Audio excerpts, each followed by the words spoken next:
حضرت برائدہ رضی اللہ تعالی عنہ سے روایت ہے کہ حضور اقدس صلی اللہ تعالی علیہ وسلم نے ارشاد فرمایا، قیامت کے دن ایک قوم اپنی قبروں سے اس طرح اٹھائی جائے گی کہ ان کے منہوں سے آگ نکل رہی ہوگی۔ عرض کی گئی، یا رسول اللہ صلی اللہ تعالی علیہ وسلم، وہ کون لوگ ہوں گے؟ ارشاد فرمایا، کیا تم نے اللہ تعالیٰ کے اس فرمان کو نہیں دیکھا، ان الذین یاکلون اموال الیتامی ظلما انما یاکلون فی بطونہم نارا وسیصلون سعیرا۔ بے شک وہ لوگ جو ظلم کرتے ہوئے یتیموں کا مال کھاتے ہیں وہ اپنے پیٹ میں بالکل آگ بھرتے ہیں، اور عنقریب یہ لوگ بھڑکتی ہوئی آگ میں جائیں گے۔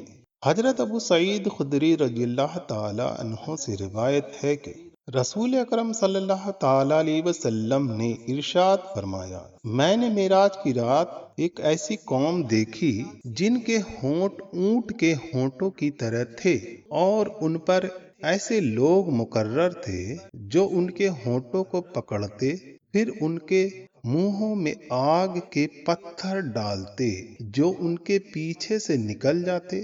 میں نے پوچھا، اے جبرائیل علیہ السلام، یہ کون لوگ ہیں؟ عرض کی، یہ وہ لوگ ہیں جو یتیموں کا مال ظلم سے کھاتے تھے۔ حضرت ابو ہریرہ رضی اللہ تعالی عنہ سے روایت ہے، نبی کریم صلی اللہ تعالی علیہ وسلم نے ارشاد فرمایا، 4 شخص ایسے ہیں جنہیں جنت میں داخل نہ کرنا اور اس کی نعمتیں نہ چکھنا اللہ تعالیٰ پر حق ہے: شراب کا عادی، سود کھانے والا، ناحق یتیم کا مال کھانے والا، والدین کا نافرمان۔